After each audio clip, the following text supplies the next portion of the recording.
because this might be the inner chronicle of what we are, and we have to articulate ourselves, otherwise we would be cows in a field.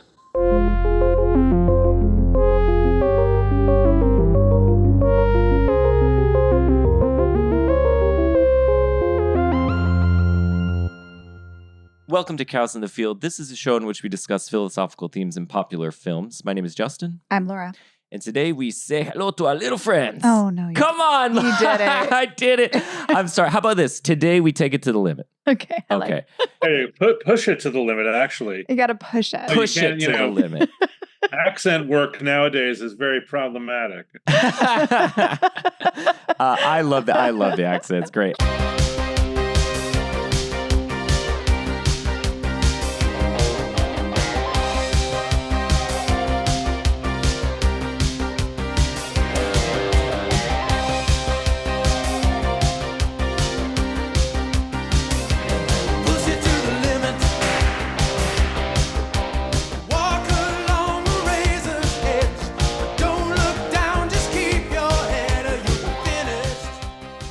Okay, the film is Scarface, and we're excited to welcome to the show Glenn Kenny. Glenn is a critic who's written for the New York Times and RogerEbert.com, who's the author of several books, including Made Men, The Story of Goodfellas, Robert De Niro, Anatomy of an Actor, and most recently, The World Is Yours, The Story According to The Story of Scarface. I was going to say The Story According to Scarface. I'm not Story sure. of Scarface, according to me, Glenn Kenny. That's right. Welcome to the show, Glenn. Thank you very much. Glad to be here. So we want to start with you as somebody who saw the film in 1983. Tell us about that experience and tell us about the context in which the film came out and how it was received. And then I'm curious for you, did you enjoy it when you first saw it? And then how has your relationship to the film changed over the years? Yeah, I was a pretty big De Palma head when I was growing up. I was very young when I got into film, so I was aware of De Palma's work from Greetings onward. Greetings and Hi Mom were both films that I wasn't able to see because they both had an X rating, which Scarface was initially threatened with, and I was 10 years old, so that didn't really work out. When I was about 12, I had a growth spurt, and that meant I could kind of go to R-rated pictures by myself. And Scarface was different because films like Dress to Kill and Blowout were written and conceived by De Palma personally. And this film, for the first time in De Palma's career, was a remake. And it was also his longest film. I had a couple of very good friends, my New Jersey film companions, Joseph Fala, who's one of the book's dedicatees, and my friend Ron Goldberg. And I think we all saw Scarface together in December of 2000, in December of 1983, my God. And we weren't prepared for what we had. And when the film ended, and I think the version we saw did not have an intermission, not that this bothered us because we were all in our early 20s and had very strong bladders. But, when the film finally did end and the credit came up saying, this film is dedicated to Howard Hawks and Ben Hecht, one of my companions just guffawed because he thought it was just an entirely sacrilegious kind of dedication. As it turns out, when you study the movie, you see that the storyline is reproduced with great fidelity, but the tone is incredibly different. The tone is just completely out there, and they really enjoy making what was subtext in the 1932 film directed by Howard Hawks and starring Paul Muni. They like making subtext into absolute text, instead of having the implications of incest between Tony and his sister. In this film, you literally have the sister come in at the end and say, I don't know if you're gonna have the language on this podcast. Yeah, language is fine. Come on, fuck me, Tony. And you just sort of like go, whoa.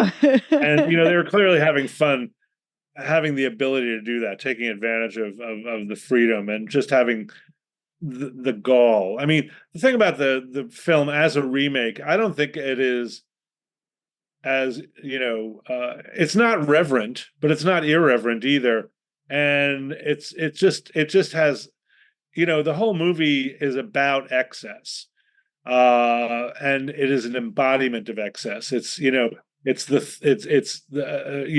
it's about the thing, and it also is the thing, which is an interesting, philosophical concept in itself. It's about something, but it also embodies that thing. That's right. Yeah. I mean, we can pick up on that a little bit. I mean, I think one of the things that so the book, I'm going to keep mentioning the book because the book is great. I've been reading it. Right.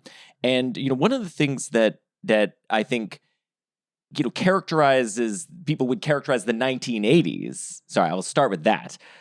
Is a decade of excess in a way because of the, it's like the cocaine decade, and a lot of there was the ultimate free market economics decade, Reaganomics. Reagan's slavishness to Milton Friedman and the whole infatuation with markets, which to a large extent continues to this day. Yes. So there's this quote that you got that from De Palma. You're interviewing De Palma for the book, and he's talking about, this is related to the excess thing and the filmmaking style of this film, which is incredible. And one of the things, we had not seen it actually since I don't know, years. I saw it for the first time in high school. Yeah, I mean, many people see this movie. Yeah, in our generation. A lot of people see it in high school. And it definitely forms the impression. Somebody was asking me the other day, it's like, why do men love this movie so much? And I'm like, well, why do college dorm rooms have the Scarface poster? And yes. Partially it's because they're college dorm rooms. Yes. I mean, the admiration for Tony Montana is not based in a mature, experienced world. Yes. Although we will talk about the fact that it does have actual philosophical underpinnings. Totally. I definitely want to talk about that. I saw it in high school, and I lump it in with the group of book movies that I'm like that the category is movies my boyfriend made me watch in high school. Yeah. Yeah. And I was like, oh, this is such a boy movie. And then we rewatched it again. I was like, this movie is undeniable. It's very easy to dismiss as a movie. Oh, I saw that movie 14 years ago, and it's just really hectic, and it's not as good as Goodfellas and The Godfather. It's very easy to dismiss. We rewatch it, and we were both like, this is a breath of fresh air in today's day and age of filmmaking. And in an age where filmmaking, where every choice is, as De Palma said in your book, coverage based. It's all about I think the quote is, any idiot can do coverage. It's just like one shot, two shot, medium shot, and you're done. And then you figure it out in the edit. This film has so much bravura filmmaking. I mean, as all De Palma does, but this one, as well. And it really is, I think it thematically is contributing to that excess. Like there's no need for for that chainsaw sequence to have crane shots going back and forth. There's just no need for that, but it's fucking awesome. That's his style. I mean, he's incredibly committed, and in its own way, despite being very much excess, it's a very tightly controlled movie in its own way. The crane shot, I think, has a specific function that is, I think, necessary for the building of suspense. And I think I talk about in my book that usually De Palma will do a split screen when he's got action in one place and a complementary or non-complementary action in another place. And when I first saw the movie, when I was a young whelp, just 23 years old, and didn't know as much about effective film grammar as I do now, I was watching the chainsaw scene and I said, why isn't he doing split screen? But now you can see exactly why he doesn't do split screen, because it makes everything that much more excruciating. Because the camera you hear the chainsaw going, you're imagining what's going on. The first time the camera goes out the window, we haven't had the blood, as much blood as we'll eventually see, but there's some. The camera goes out the window and you don't hear the chainsaw anymore, and you go down to Stephen Bowers trying to pick up a girl, and you're like, why are we with these guys? Well, we're with these guys to show that they have no idea what's going on. They don't care. There's every chance that they're going to just sit there and let both of their friends get killed. And one thing that De Palma does in that shot, that crane shot as it comes down, that is absolute genius, because he has Manny playing with the blonde and trying to pick her up, and that's the focal point of the shot. But on the sidewalk, there's an old man with a walker, and he's just going, and that subliminally triggers you even more than the frustration you're already feeling because you're seeing this guy going so slowly and everything inside of you is saying, speed it up, quicken it up, get out of the car, go upstairs. And so you've got Manny in the car playing with the blonde, and then the guy with the walker. It's almost out of like an idea out of a Looney Tunes cartoon, like this kind of underscoring of the exasperation of the slowness that's happening. And it's a genius move. So yeah, I mean, and the reason you don't want the split screen is because you can imagine what's going on in the bathroom. And again, that's the most terrifying thing. In Dress to Kill, which De Palma made 2 films before Scarface, he had in the elevator scene where Angie Dickinson gets slashed up, he had shots of the razor cutting skin. It was very explicit and very nasty and very advanced in special effects, and it enraged some people. Even though he was playing a homage to the shower scene in Psycho, he was breaking the cardinal rule of the shower scene in Psycho that Hitchcock had established for himself, which is never let that blade touch flesh. He just threw that out the window. Although here, he applies that rule to the chainsaw scene. You never see the blade touch flesh. You never see a severed limb. There were rumors that the severed limb was shot and then edited out of the film. But they didn't do that because they didn't want it, first of all. Second of all, they knew that special effects were not as advanced as they might have been, and it would look fake, and they didn't want anything to look fake. They wanted that authenticity. So, the choices that were made in that scene, and that scene's about a half hour into the movie, and it's the first violent scene, and it's, I think, in a way, the most violent scene, despite the crazy violence that happens in the mansion at the end, because it's the most excruciatingly violent scene. Yeah, it's like so physical. This is something that actually kept the film from being more of a hit, because the chainsaw scene got such a reputation that people were afraid to go. Huh. Like, oh no, I don't want to see that. It's too violent. I can't deal with that. So what was your reaction coming out of the film? Do you remember your reaction in '83? Like, were you high on it, or were you thinking, this is a step back for De Palma? It was kind of exhilarating, but in certain ways it didn't make sense. And frankly, at the time, I was like, I wish De Palma would make another real De Palma movie. I consider this now as real a De Palma movie as he's ever made, because as he said, I got to a certain point in my career where I thought, I'm not just going to make my own self-generated projects anymore. First of all, they're his self-generated projects, more than those of even Coppola up until now, or Lucas or Scorsese or Spielberg, certainly. But his self-generated projects, I think, are the toughest sell for studios, because there's heavy sexual emphasis. There's obsessive sexual emphasis. There's extreme or the implication of extreme violence, all that stuff, these are things that studio executives don't want to admit they like. Yeah. They don't. Yeah, I'm trying to imagine what the pitch would be for Dress to Kill. They like a certain level of exploitation type stuff, but not too much.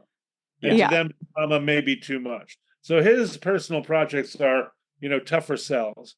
But he also felt that as a professional, he had an obligation to keep his hand in and do projects that were things that he would not necessarily generate and that studios wanted him to do, and see if he can deliver a product that was acceptable to them and that could make money, but that it was also satisfied him on some level. And I think, when he looked at Scarface, he saw the script by Oliver Stone. He has always said in interviews that he really admired the script, which I'm not sure Stone actually believes, because Stone is always, constantly in his book complaining about the deviations that De Palma made from the script. There's certain babies of his that got cut out before they even started shooting that he wasn't too happy about. But I mean, that's De Palma's job, it's cutting as part of De Palma's job. But he said he liked the script and he just wanted to do right by the script and make this very compelling gangster movie. And he knew the Hawks Hecht film. He wasn't a super fan. He wasn't, uh, De Palma's his own kind of cinephile. He's not a raging cinephile the way Scorsese is, and Scorsese is well versed in Hawks and Ford and does that stuff backwards and forwards. You know, De Palma's main model is Hitchcock, and I think De Palma likes to believe that he's doing variations on Hitchcock, because what Hitchcock did wasn't just Hitchcock's own thing. Hitchcock, it expanded film language, film grammar. So yeah, I think it's a real De Palma film, and I think it's a very good De Palma film. The thing about Brian's stuff is that I wouldn't say there's no consistency, but he never latched into a groove where he was consistently commercially successful or bankable, the way that Spielberg did. Scorsese, not so much, but Scorsese, you know, had people around him and had, his own way of barreling through things that he could always find a way. Lucas stopped directing, and Coppola, I guess Coppola too has had the same kind of ups and downs that De Palma had. Whereas you'll have a big hit, and then the next thing you'll make is a little bit more esoteric, more culty, and it won't make any money, and you're in the doghouse again. Or when you attempt to make a big studio picture like Bonfire of the Vanities, and that doesn't fly, then you're really in the doghouse again. But he's never, latched into a kind of commercially successful groove where he had any kind of smooth sailing, despite making films that have been remarkably successful on a level that on a Spielberg or even Lucas level. The Untouchables, Mission Impossible. Those are very big successful movies. Yeah. So one of the things that also connects some of the points we've been making about sort of greed and excess, and the fact that this is in a way a De Palma, for hire job, is the Oliver Stone connection. And so the part that makes this film feel a bit more like an Oliver Stone movie than a Brian De Palma film, to me, is the making central of the theme of capitalism versus communism and all the political ramifications that are in the vicinity of the action that we're seeing. In particular, there's a couple of things here that I think are worth mentioning to spur's discussion. So one is that Tony throughout is claiming to be a political refugee. Like that's his excuse for everything he's doing. He's like, I'm a political refugee. The other thing is that he clearly hates communism. The other thing is, as one of the quotes you got from Oliver Stone is that Tony is the ultimate free market proponent, the Milton Friedman of cocaine economics, as you mentioned. Yeah. And I think that's wonderful, and it does distill a certain a dimension of the film. I think the film is quite critical of this type of relentless, rampant, unchecked capitalism. Oh, absolutely. Tony himself says so in the bathtub, where he's ranting about the bank that's ripping him off, and he's saying we're all in the same boat. When he's mad at his banker for having to raise his rates 10%, Tony doesn't all of a sudden become a businessman. A lot of people think that he makes this conversion once he's on top. Why is he all of a sudden juggling figures in his head? He's always had this idea, and he's always paid attention to business. When he's sitting there in Bolivia with Sosa, and Omar, gets thrown from the helicopter, when he sees his opportunity to make a pitch to Sosa, he makes a very coherent market-based pitch to Sosa. He's thinking about this stuff all the time. And when he's going on about how, talking about the reasons that the government won't legalize cocaine, he's like, he's now that he's made it to the top, he's, even more disgusted by the hypocrisy of what's going on around him. But yeah, this is very critical of capitalism. And when he was developing the film with Sidney Lumet, they were looking to make it even more so, because Sidney Lumet is the guy, the New York-based director who had done many films with Al Pacino in the past, big hits like Serpico and Dog Day Afternoon. Lumet was the guy who had the idea. The film was initially going to be a remake of Scarface that was essentially set the period piece, basically a real remake of Scarface with Tony Camonte instead of Tony Montana. In 1930 Chicago being all Al Capone and stuff. Lumet said that's, hard to do from a production level and also kind of boring. Here's an idea. Let's make it today's cocaine trade. And Oliver Stone said, oh, yeah. And Martin Bregman, the producer, said, oh, yeah. And then, but Lumet wanted to make it very political and wanted to get into very deeply the US's, complicity in the cocaine trade. And that's where Martin Bregman got antsy. He thought that was ludicrous. Like how Martin Bregman did believe in capitalism and he did believe in America, like the Undertaker and the Godfather.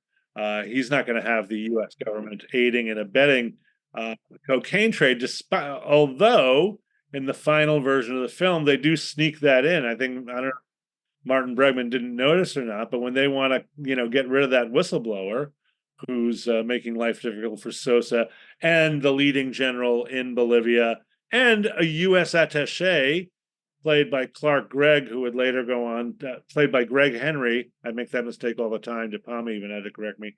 Played by Greg Henry, who would go on to play the villain in Body Double.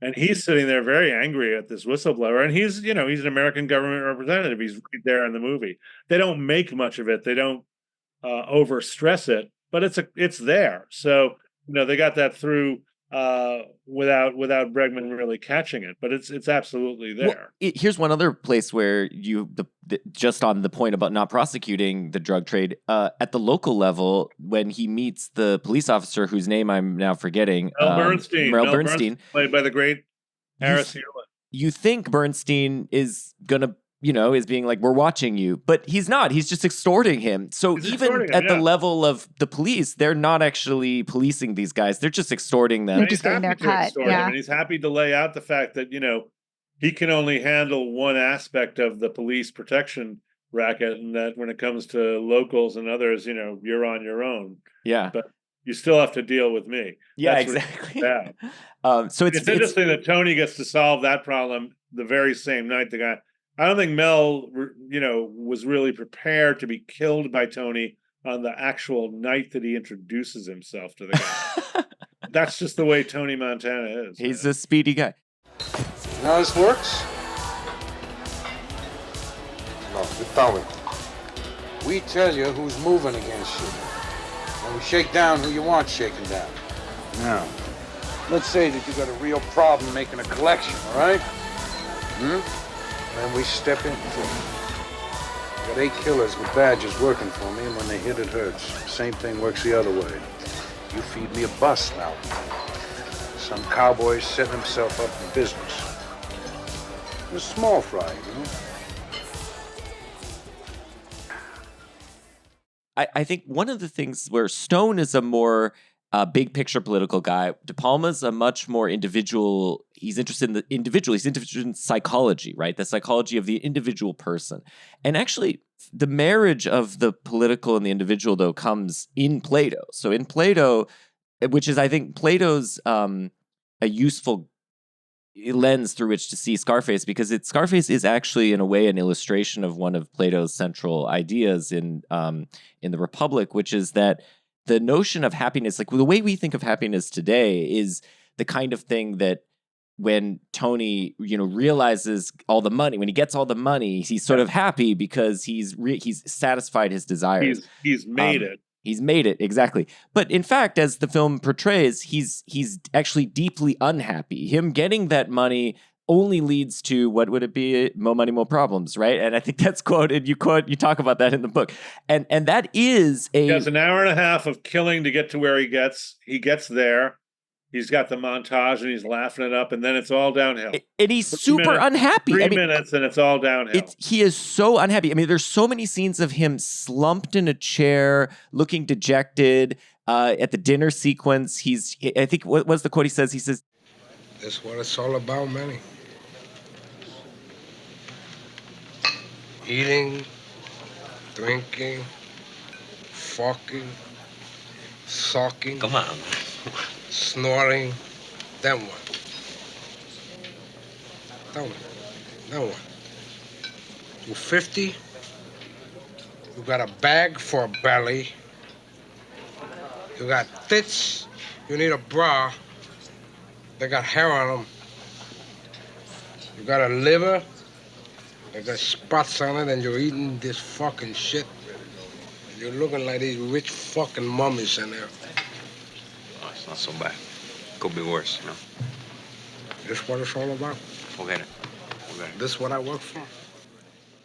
You know, that's when Michelle Pfeiffer's character just walks out on him. Good for Yeah, her. exactly. He's not having a good time here. No. And yet You know, he gets philosophical, in fact. well, he's 'Cause got he thinks all that's waiting for him is death.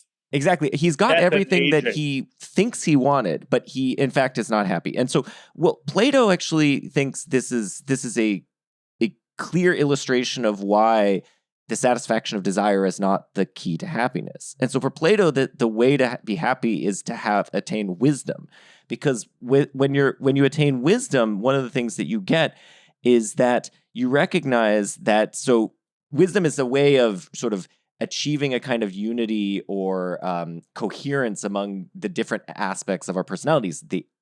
Plato thought of them as the appetitive, which is like the desirous part, the emotional part, and then the reason, basically. And in order to be truly happy, Plato thought you need to have reason ruling over all. Why?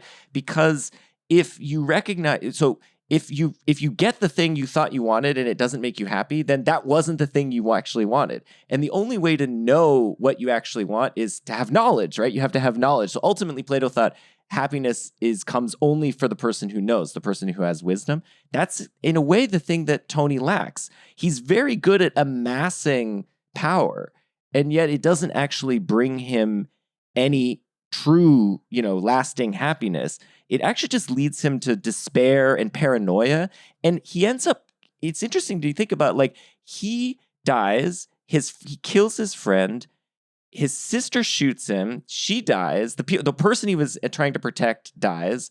And of course, his wife doesn't love him. She hates him from the beginning, it seems.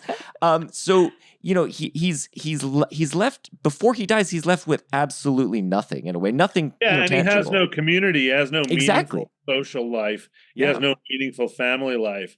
What he had a very single-minded goal as he was coming up, but that goal, was basically to the exclusion of all others, including any kind of warm relations or anything like that. But that's that is the interest. That's the part of his. Everything eventually lets him down, and he doesn't have the wisdom to see what he's lacking. Yes. So, at all, this is where I think this is a critique of capitalism, because so in the capitalist system, greed is the fundamental driving source. It is the dissatisfaction of base desires that is the driving source of the entire economy. And it's shown in this film. It's a direct depiction of somebody who's a true living embodiment of capitalism, somebody who explicitly rejects communism. Explicitly, he's a refugee from a communist state coming to America, and he, realizes all the values of capitalism. He's cutthroat, he's ruthless, he's an incredibly hard worker to the detriment of everything else, as you pointed, Glenn, the rest of his life.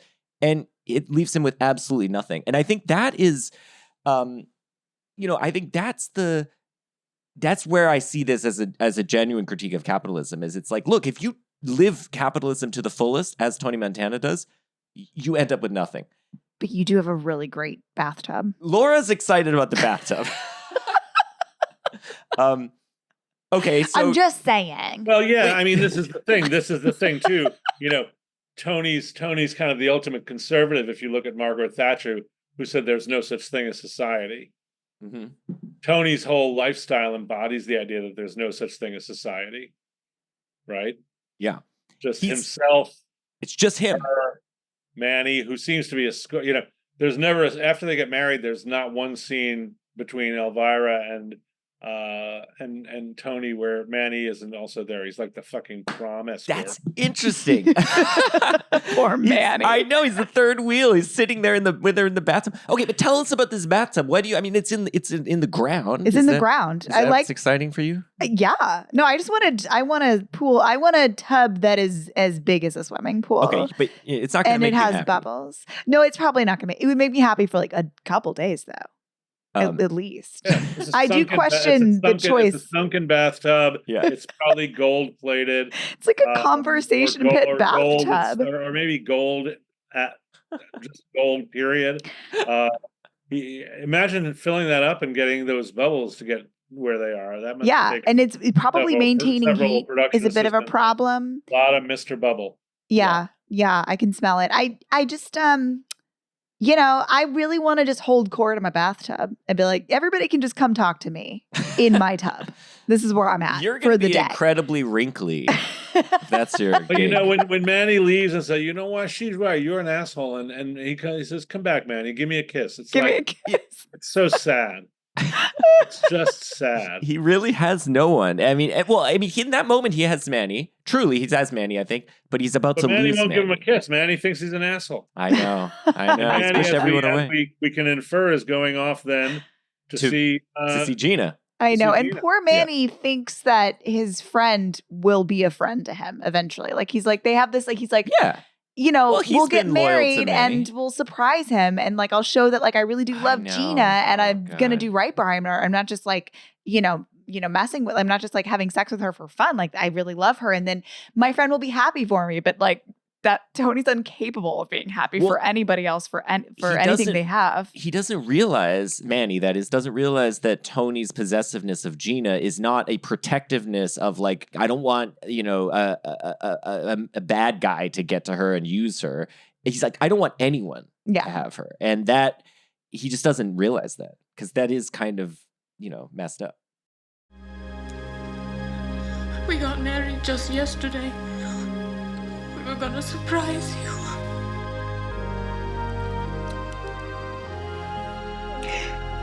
Jesus, Tony. Tony, we gotta get out of here, man. We gotta get out of here, Tony. We gotta go get Gina.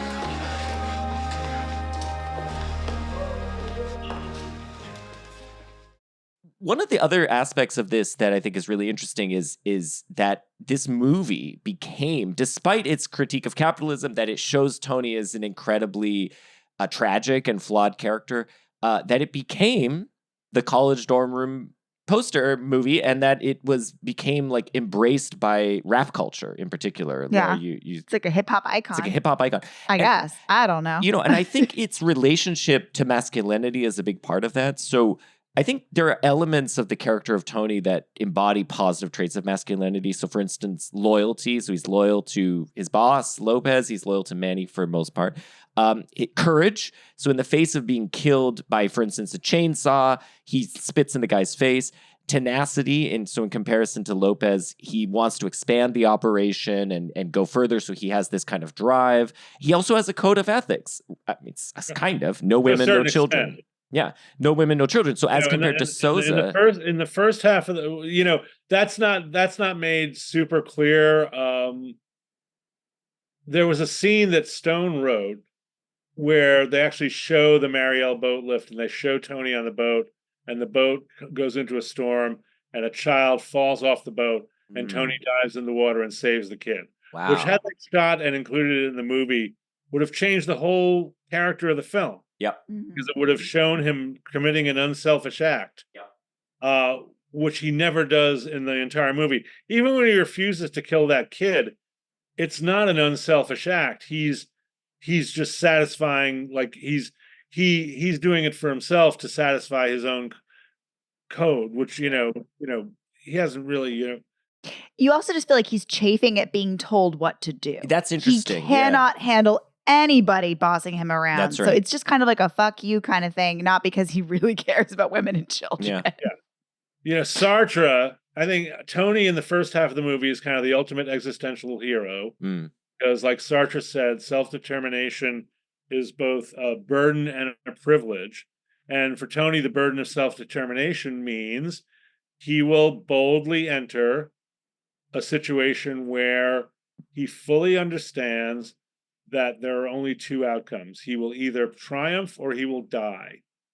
You know, the whole business with the Colombian Coke people, when you know, none of this is really spelled out. It's interesting how much of the movie kind of allows you to make inferences. Because, you know, this is not a movie where, you know, if you say that it's subtle, anyone will believe you. But there's a lot of the movie that's relatively subtle. So when they get the job from Omar, you know, and Omar and Tony immediately like hate each other's guts like on sight. So when the other guy with Omar suggests giving them the cocaine concession, do they know that this is a burn? Are they in fact sending Tony and Manny in there with the expectation that they'll get killed? Because it becomes a burn like almost immediately. And and this is, you know, and this of course, you know, certainly increases Tony's animosity towards Omar. But never mind that for the moment. When Tony goes in that room and they string up Angel, he's going to die or he's not. And he doesn't have a plan. You know, he's got the guys downstairs who were supposed to come up and haven't come up. He's going to die unless something happens. And he still spits in their faces and says, fuck you. Because he has the confidence that it doesn't matter. If he dies, he dies. And that, you know, because he needs to be on top, he needs to run things, and he's going to get to the place where he's running things, or he's going to die. And that's the sort of that's the kind of existential binary choice that he's made and keeps making throughout. When Omar gets strung up, you know, he lays out his proposition to Sosa. When he goes into Frank, he lays out that proposition to Frank, and then when Frank balks at him, he doesn't explode. He doesn't make too much of a scene. He argues, and then he very diplomatically walks out. But he walks out with that self-determination. And that's what gets him to where he wants to be. And as the movie progresses after the intermission, there are several things that chip away at that self-determination. First, there's his own drug abuse and drinking. But there's also the pressures from outside, where he's the king of the cocaine trade, but he's in a bubble. He has to deal with a bank. He has to deal with this. He has to deal with that. He's paranoid. He's got security. The freedom he saw embodied in the tiger that he buys and then puts in a cage. Ironically, he's in a cage of his own making by that time. No, exactly. Well, he's in a cage of his own making by your reading, I think, at the very beginning, because by choosing all or nothing, he puts himself in this unsustainable binary where there's no compromises that can possibly be made. And I think there is an allure about that, about the guy who's unwilling to compromise. I think this is part of what has, you know, it's not just Trump, but it's fueled both sides of the current political climate, where we think of that as strength, as being unwilling to compromise. And Tony is that way, but it really is a weakness. It's a cage that you put yourself in where you restricted yourself to this unrealistic binary of either death or everything. And I think that, you know, going to the tiger. Okay, so the tiger is. I want to talk a bit about this because there's two dimensions to the tiger. One is that he has a tiger, and you're right, he puts it in a cage, which is crazy. The other is that his attraction to Elvira, Michelle Pfeiffer's character, seems to be because she's a tiger. He calls her a tiger at various points in the film. So I'm curious, like, what is that? Like, I mean, certainly tigers are an embodiment of ferocity and the kind of things that Tony seems to value, like they're killing machines. Is there more to it than that? Is there something special about the tiger? I mean, on the cover of your book is the tiger. So I don't know. I mean, you know, you're right. I wanted the tiger because sometimes a tiger is just a tiger. I love tigers. I said people love books with big cats on the cover. Yeah. I love that scene in Apocalypse Now where they say "fucking tiger." Yeah. They showed me several book graphic treatments, and there was one with a pile of cocaine and some shell casings. But once I saw the tiger, I'm like, tiger. But yeah, he sees that in her, but she's actually relatively passive. She's just yeah, she's already caged. Tigers don't regard the world with contempt. They're not that smart. But when she stalks through the room after she gets off that elevator, the first time he sees her in Frank's place, she has that imperiousness that you associate with a fierce jungle beast. But she's a junkie.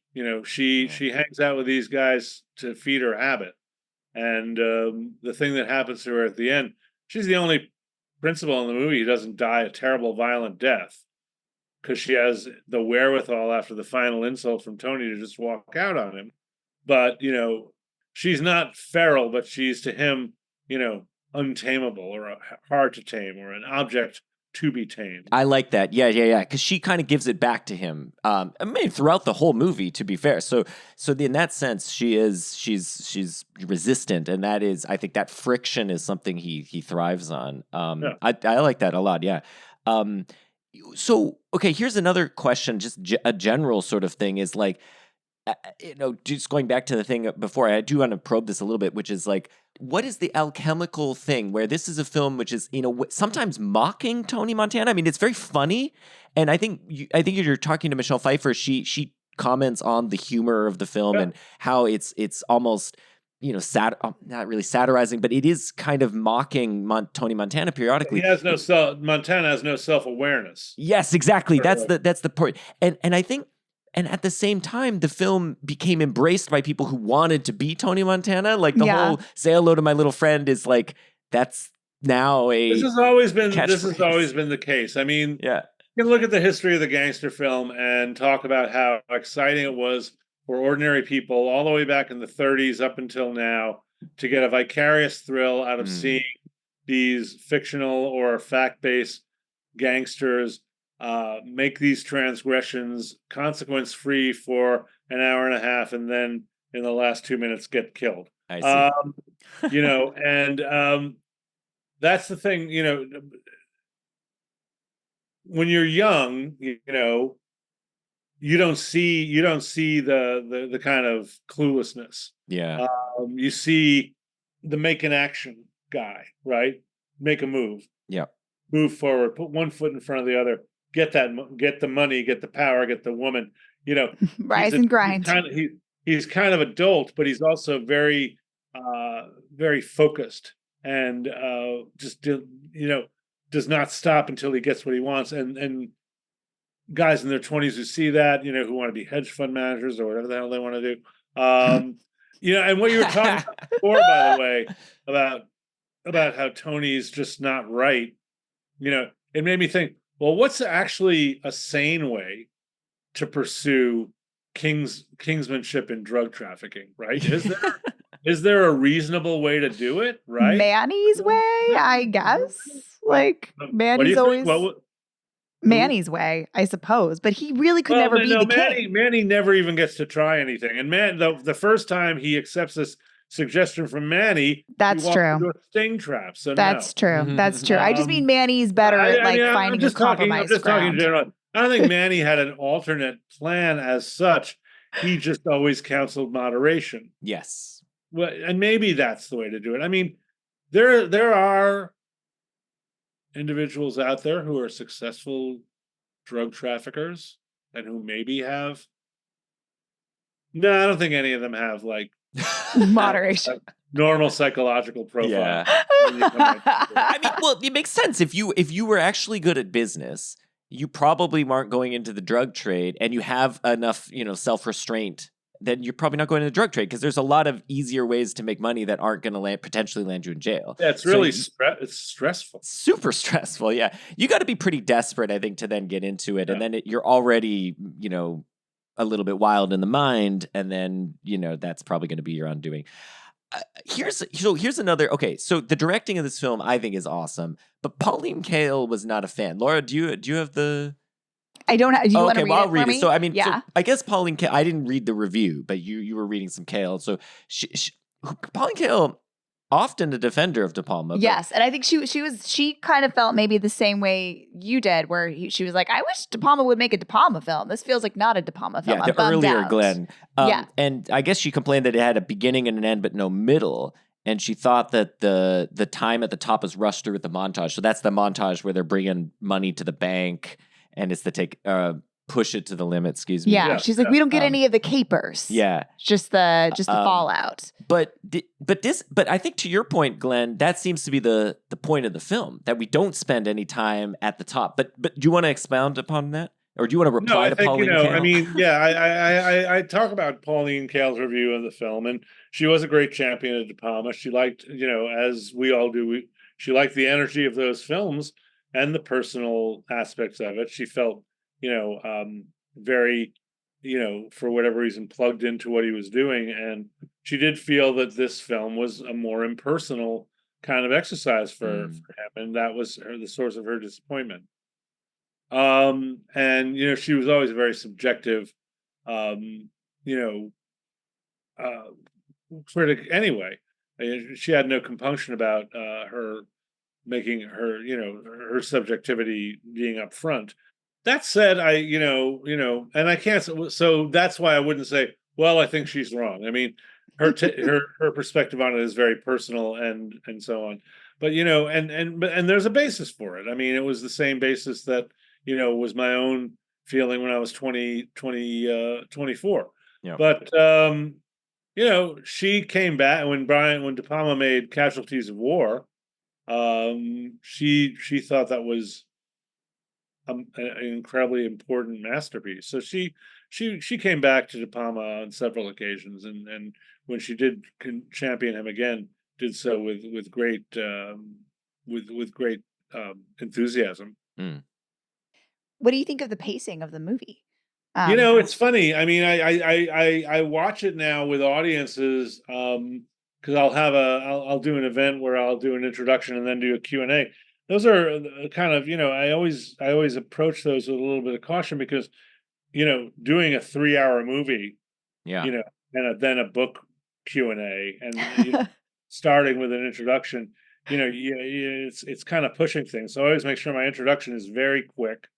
I give them 2 acting highlights to look for, give the audience something to look out for. Then they can say, oh yeah, he was right. That's always a good policy. But the pacing's good.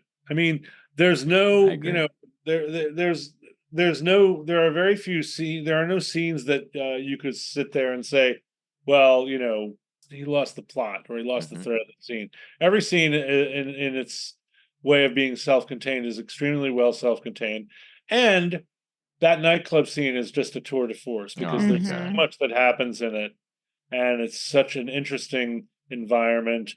You have those mirrors and the booths that were very difficult to shoot properly because you didn't want the camera in them, but the production designer Ferdinando Scarfiati put the mirrors on gimbals so they could be moved so they wouldn't reflect the camera. You have Richard Belzer. You have that weird dance thing with Octavio. It's just what is going on there. That's that is kind of considered. That was considered entertainment in the Latinx quarters of Miami at that time. But he was a genuine nightclub performer. But he's very enigmatic. Yes, nobody really knew what his deal was, and nobody will because he's dead. He dies in the scene. It's very sad. But that scene is, a remarkably sustained and always interesting scene with a lot of bits of business, a lot of interesting variations on Hitchcock. The 2 guys with machine guns who aren't laughing at Richard Belzer, kind of like Robert Walker in Strangers on a Train, not looking at the tennis match. So yeah, a lot of good stuff. It's packed. It's energetic. It's got a lot of inventiveness throughout. Yes, I absolutely loved it. We're rewatching it, and I also love the book. And so, Glenn, tell us. So the book is The World Is Yours, the story of Scarface, and people could buy this book anywhere, and yeah, you can get it. You can get it online. You can get it on Amazon, Barnes and Noble, your local bookstore. A friend of mine texted me very kindly the other day, showing the book on display in this very distinguished bookstore in Connecticut, lined up next to Sloane Crosley's new book and Ann Power's new book, Anne's a Friend, Lal Tolhurst from The Cure, and Bob Spitz, and there I am. Awesome. No. So I love that. It's a great honor for me to be in that kind of company on a bookshelf. It's easily accessible. The publisher is a prominent publisher, Hanover Square Press, and you can get it anywhere. People like it, and the best compliments I get are from people who don't like the movie but really like the book.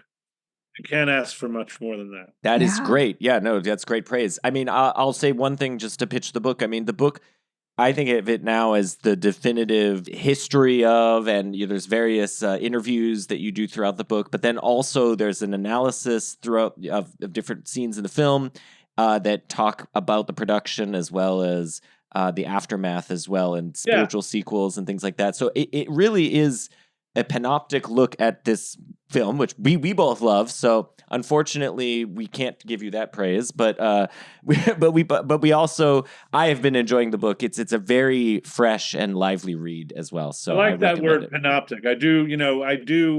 I find it the most enjoyable things that I do in my writing are combining history with critical analysis, but also drawing together cultural tendrils that you might not have put together yourself and showing how they make sense in certain contexts.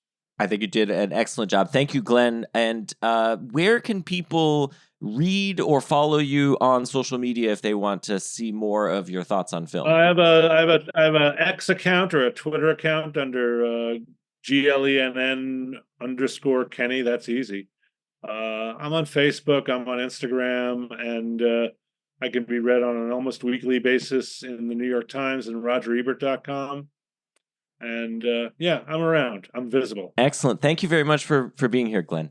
Thank you. Thank you for having me. I've enjoyed speaking with you. And we are at CowsPod on Twitter. You can find us on the web at cowspod.com. If you've been enjoying the show, please rate, review, and subscribe. And we'll see you back here in 2 weeks talking about The Bling Ring. Do you want to play rough? Okay. Say hello to my little friend.